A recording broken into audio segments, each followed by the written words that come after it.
Thank you, Claudia, for the kind introduction. Thank you, everyone, for joining me today. I'm excited to walk you through my presentation here.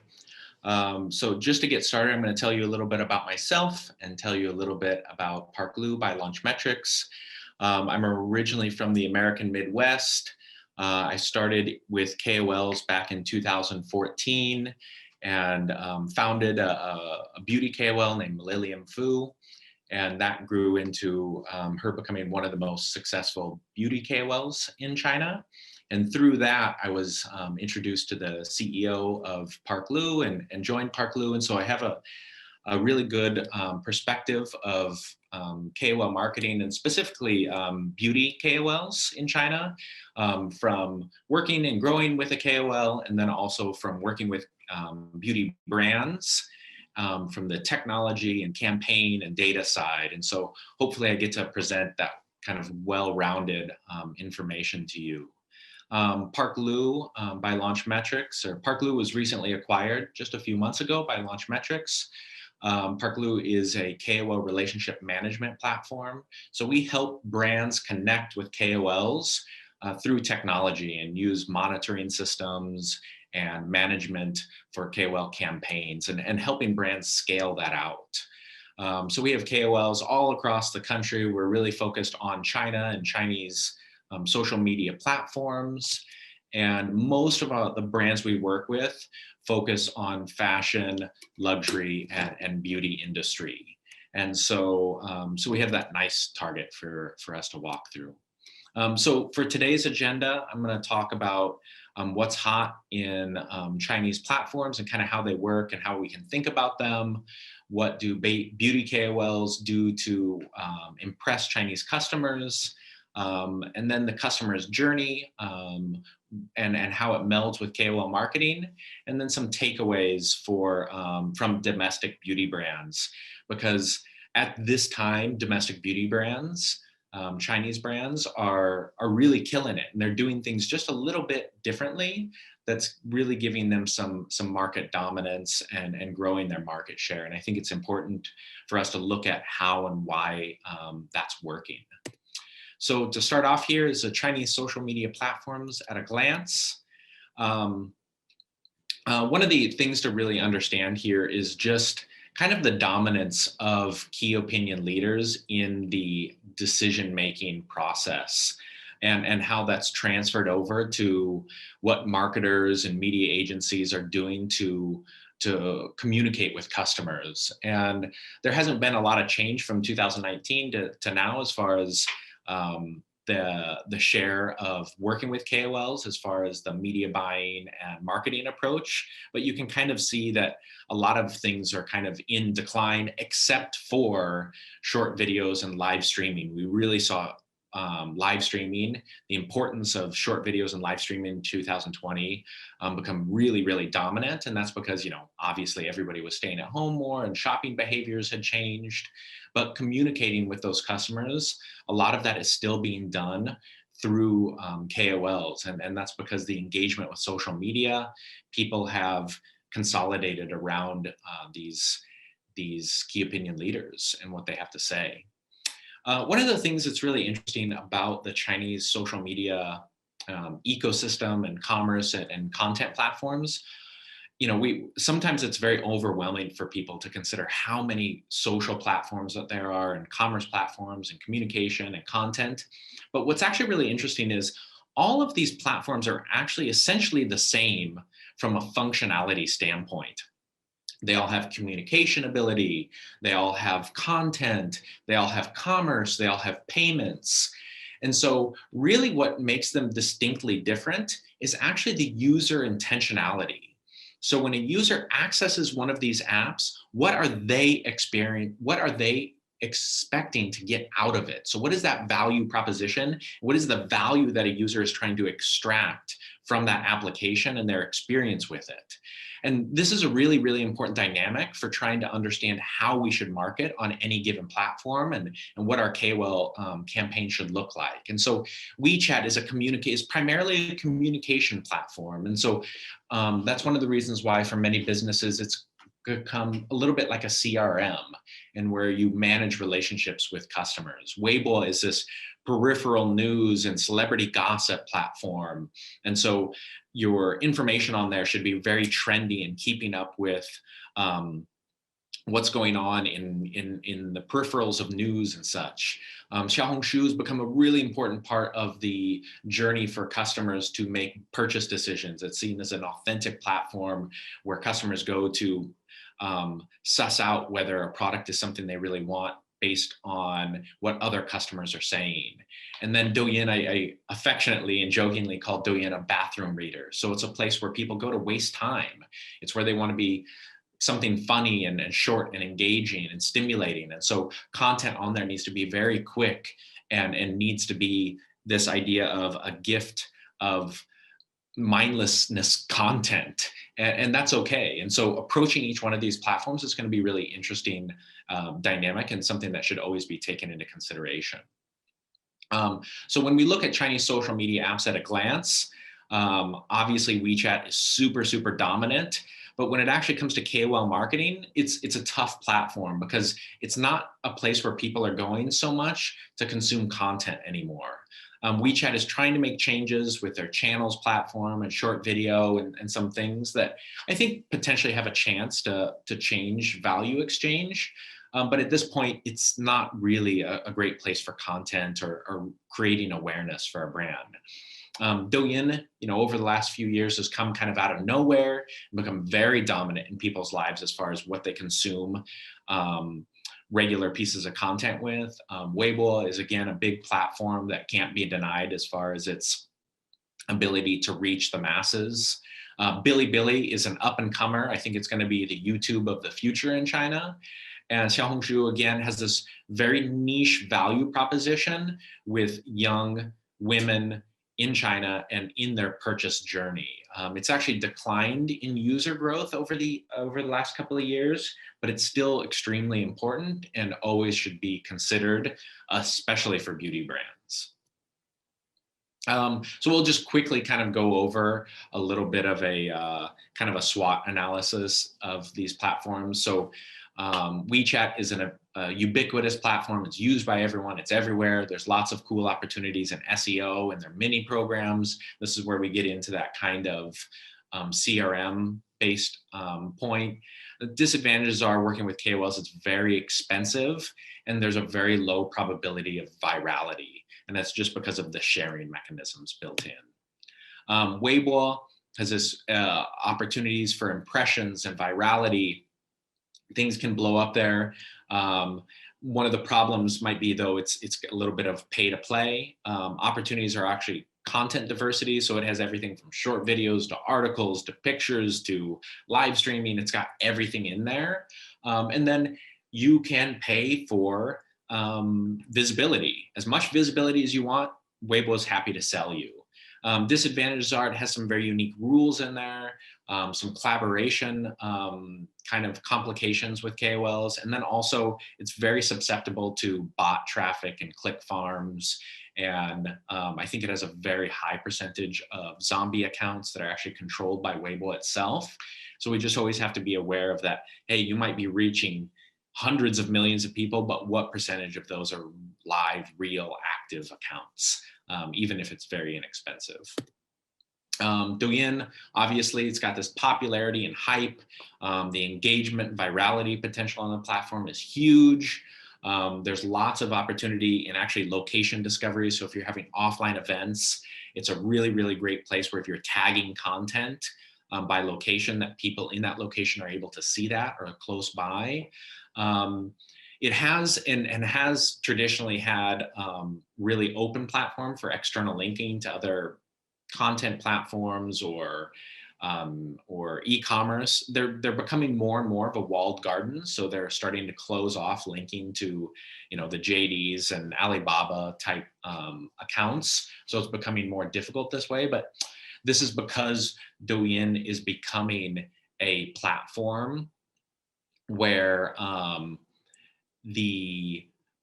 just like others, they're really going to become an e-commerce competitor. I really see in the future there's a chance for Douyin to take market share away from the Taobaos and potentially even Tmals of China, which is very interesting. The disadvantages working with KOLs, though, is there's no guaranteed traffic. No matter how big a KOL is, there is a lot of risk around how much visibility any given video is going to have, because their AI is trained for virality. And so if a video doesn't go viral, the reach is going to be very limited, which, just because you're working with a big KOL, what it means is it doesn't guarantee you're going to have massive reach. And then the other thing is the platform is, it's matured now. And we don't know what that means for the future of it. It's got a very solid space in the market, but we don't know what's going to happen in 1 year, 2 year, 3 years. And we know in China, things can move very fast and things can rotate in and out because of that. Weitao and Taobao live streaming. Weitao is the integrated social media platform into Taobao and Tmall. Obviously, it benefits greatly from this idea of user intentionality. When people log into Taobao or Tmall, they're in buying mode. They want to buy something. And so any content they engage with, there's a huge opportunity there to get someone in that buying intentionality mode. They're going there for that. There's lots of opportunities around search engine optimization, making sure that keywords and content is created properly. It's also considered very low cost. A lot of the social platforms have become very expensive from a CPM, cost per thousand reach. And Weitao is considered still very inexpensive, even from a KOL's perspective. The disadvantage is it's not pure social media, nor pure content. And so again, its reach and virality can be very limited by that. And it's a little bit of a pay to play kind of platform. Bilibili, I think the advantages, I'm the most hopeful about Bilibili at this point, because it's been around for a long time. But it's now just kind of burgeoning and blossoming. And so because of that, it's got revenue structures to encourage UGC. There's lots of room for growth still on the platform. They're focused on a lot of educational content. It's one of the few places people are going for UGC that's long form. And then it's just got a lot of user engagement. People love the platform. They've done a really great job with curating a unique community in there. And those opportunities are with Gen Z, who love the platform, and this idea of Danmo, this sliding across comments, and it just makes for a fun, engaging environment. There's a lot of cool collaborations going on with brands and even brand channels on there. And then just like most platforms, the difference is competitiveness. People go on, and once they start following someone, they actually, unlike Kuaishou or Douyin, they're actually quite dedicated to the people that they follow. And so building an account might be challenging, but that's also good for working with KOLs, because once they have a solid following of people that watch their stuff regularly, you can tap into that community. And that's a great advantage for campaigns. Little Red Book, again, this is very, very niche. As long as you want to speak to women from 18 to 35 years old, and you're trying to sell them something, beauty or fashion related, potentially even travel, it's a really great place for that.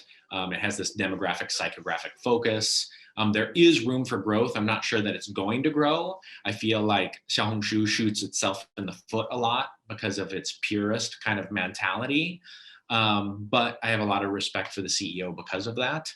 Opportunities in search engine optimization, or this idea of social search, and it is a search engine.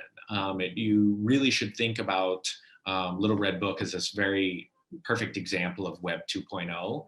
A lot of opportunities around location discovery.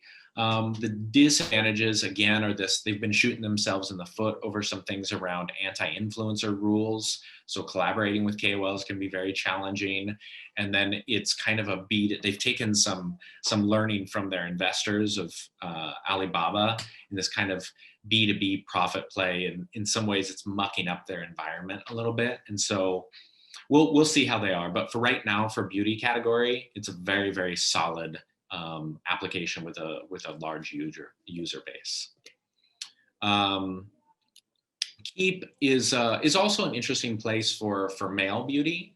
It has this high retention, high user liveliness, and very clear user profiles. There's great opportunity in UGC, so motivating your customers to create content, and then competitiveness around that. And then this kind of more of a male focus, if that's what the cosmetics you're selling. So moving on here. So what do beauty KOLs do to impress Chinese customers? It's really interesting because it kind of spans the whole spectrum here. We have everything from, beauty tutorials or classic tutorials to unboxing, to sharing just their experiences in life, reviewing products in a whole. We see this kind of thing on a Little Red Book a lot, and a lot of brands are resistant to this idea of that you would run a campaign and potentially examine other products, but this is something that's very, very popular on platforms. Then just sharing products people like, celebrity topics, what are celebrities using, price advantages. We've seen, Chinese customers can be very price sensitive. It's one of the reasons why live streams have become so popular, is this idea that everything that's being sold is at the best price it's ever going to be available at, or for whatever they've agreed upon there. And so these are all opportunities and things that brands should look at and should consider. Hey, how can we position our product and the timing of our release for products within these categories, or when we're working with different KOLs to focus on their different specialty within that. And then also considering the application. Like I said, Xiaohongshu, if you're going to work on their Little Red Book, that potentially looking at multi-brand promotion kind of stuff and examining products across the spectrum. So customers' journey and how that fits into KOL marketing. KOLs are a very important form of marketing that can cover all aspects of the journey here. And really what that kind of means is KOLs bring inspiration, social inspiration to the buyer's journey. So creating that awareness. And that awareness then filters into family and friends. So the most influential, the real KOLs of our lives are our family and our friends. And so when they recommend a product or service, that has a really, really strong impact on us. So what are you doing to make sure that when you work with a KOL, that filters into those followers, then also being able to share that again. So providing some sort of campaign mechanism in there that rewards people for talking. The offline inspiration, this idea that you're bringing KOLs offline. We see also KOLs now are also being brought into the research phases of products. So that idea that your content comes into the consideration marketing, not just this top line awareness, but when customers are actually wanting to make decisions and they're logging into Xiaohongshu, where is that content coming from? And is it coming from someone who's not just has a large following, but is articulate and able to communicate the value proposition of any product or service? And then also in that purchase stage, that we're at the final end of that funnel. So what are KOLs doing to make that final push, or also make customers advocates and create a beneficial cycle there in the entire customer journey. Chinese customers are heavily influenced by KOLs and their content on social platforms. Throughout this, we know that customers use social platforms. 50% of them use social to make brand decisions, so they're generating awareness there. We see a lot of impulse buying. 40% of impulse buying is done through social media, and then customers gain knowledge and they're actually evaluating products in social. And so we just know that KOLs are an important part of all of these things, through creating awareness, through impulse purchases, and through this idea of actually considering and doing the research on whether this is a decision they want to make. And part of that is understanding this typical Chinese customer requires 8 brand touch points before making a purchase decision, which is twice as many as Western customers. And if we think about that, what that means is that there is a more holistic kind of approach that you have to communicating with Chinese customers, that you need to be there and available on every place that they want to research or interact with your brand and learn about your brand. And knowing that content is kind of a gift. It's part of this cycle of reciprocity, which is very normal in the Chinese culture. And KOLs have built up large storehouses of reciprocity with customers, and content is the main part of that they've provided value through education or entertainment. And this is a unique touch point. And it's also one that filters, not just like we said before, not just from awareness, but through consideration and even post-purchase engagement with customers. So why do customers trust in KOLs?